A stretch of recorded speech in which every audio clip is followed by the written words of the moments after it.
আসসালামু আলাইকুম। কেমন আছেন সবাই? আজকে চলে আসলাম সীতাকুণ্ড।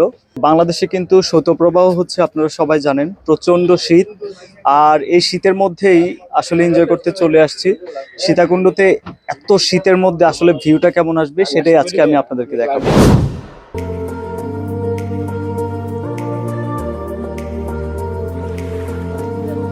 তো সীতাকুণ্ড এসে আমি নাস্তাটা সেরে নিলাম এবং এখান থেকে সিএনজি পাওয়া যায়। সিএনজি নেবে 20 টাকা ভাড়া। সেখান থেকে হচ্ছে সীতাকুণ্ড পাহাড়ের গোড়ায় যেতে হবে।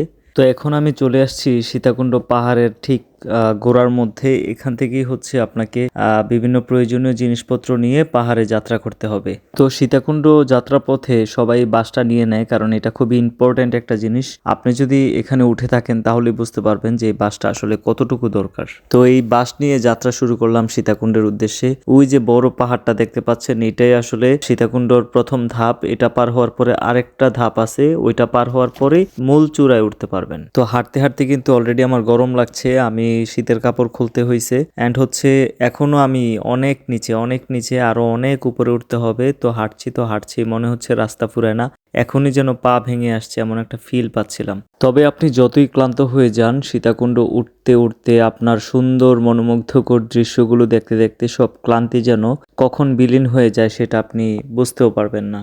তবে এখানে কিন্তু পাহাড়ের ধাপে ধাপে দোকান রয়েছে, যেখান থেকে আপনি পানি এবং হচ্ছে বিভিন্ন ধরনের প্রয়োজনীয় খাবার পাবেন। তাছাড়া হচ্ছে এখানে বিভিন্ন ধরনের ভর্তা, তারপরে হচ্ছে শসা এবং বিভিন্ন ধরনের খাবার পাওয়া যায়। তো অনেকটাই উপরে উঠে গেছি, এখান থেকে কিন্তু ভিউটা ভালোই আসছে। আবারও উপরের দিকে উঠছি। এখানে অনেক খাড়া পাহাড়, আসলে ভিডিওতে বোঝা যায় না পাহাড়টা কত খাড়া আর আমরা কি পরিমাণ উপরের দিকে উঠছি। তো মোটামুটি উপরে চলে আসছি প্রথম ধাপে। তো এখানে সবাই একটু রেস্ট করতেছে, আসলে অনেক উঁচা পাহাড়, একটু রেস্ট না করলে অবস্থা খারাপ সবার। এটা হচ্ছে প্রথম ধাপ, যেটা আমি নিচ থেকে দেখিয়েছিলাম আপনাদের, যে ওই উঁচা পাহাড়টা। আমি এখন ঠিক ওই উঁচা পাহাড়টাতেই আছি। তো অলরেডি কিন্তু আমি ঘামাই গেছি, অনেক গরম লাগতেছিল। তো এটা হচ্ছে মধ্যভাগ থেকে যে ভিউটা আসছে, ওই ভিউটা আমি আপনাদের দেখাচ্ছি।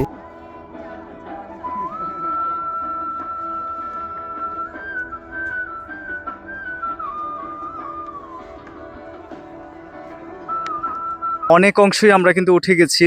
তো এখন আরো অনেকটা পথ বাকি আমরা দেখতে পাচ্ছি। ওই যে উপরে যেই মন্দিরটা দেখতে পাচ্ছেন, ওইটাই মূলত হচ্ছে চন্দ্রনাথ পাহাড়ের একদম মূল চূড়া। আর আমরা প্রায় অর্ধেকের বেশি উঠে গেছি বলা চলে। তবে এক একজনের অবস্থা অনেক খারাপ। আর এখানেও উঠলে আপনাদের প্রথমেই বলবো যে অবশ্যই বাস নিয়ে উঠবেন।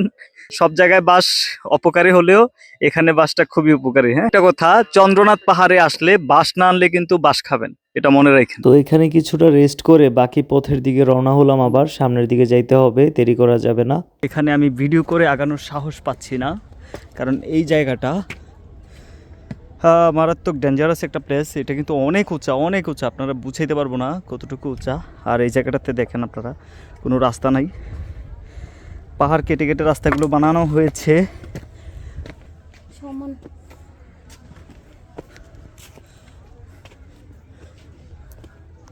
তো হাঁটতে হাঁটতে অনেকটা রাস্তা পার হয়ে গেছি, আর কিছুক্ষণ হাঁটলে হয়তো আমরা সীতাকুণ্ডের মূল চূড়ায় উঠে যাব। তো এখানে কিন্তু আসলে অনেকটা পথ, এখানে উঠতে অনেক সময় লাগে। ফাইনালি উঠে গেছি চন্দ্রনাথ পাহাড়ে।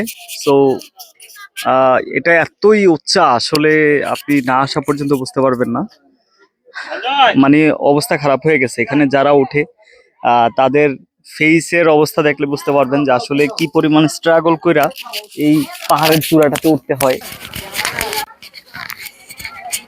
মানে এক কথায় বিশাল বিশাল বড় পাহাড়। তো এখন হচ্ছে নামার পালা। তবে নামার পথে এখানে অনেক সুন্দর অনেকগুলো খাবারের দোকান, এখানে বিশেষ করে আনারস বা অন্যান্য অনেক কিছু পাওয়া যায়। এই জিনিসগুলো আসলে আপনি খুব ক্লান্তি মোমেন্টে আপনার কাছে খুবই ভালো লাগবে। আর নামার সময় মনে হচ্ছিল আরো বেশি কষ্ট হচ্ছিল, কারণ পায়ে অনেক ব্যথা হচ্ছিল। যাকে এই ছিল হচ্ছে সীতাকুণ্ডের ট্যুরটা। এটা খুবই দারুণ একটা ট্যুর ছিল, আর এই ট্যুরটা দিয়েছিলাম আমি টেক এ ট্রিপ কুমিল্লার সাথে। চমৎকার একটা ট্রিপ ছিল এক কথায়, এবং হচ্ছে আমার কাছে নিউ একটা জায়গা, এখানে আমি এর আগে কখনো আসি নাই, আমার কাছে খুবই ভালো লেগেছিল। আর ভিডিওটি শেষ পর্যন্ত দেখার জন্য আপনাকে অসংখ্য ধন্যবাদ।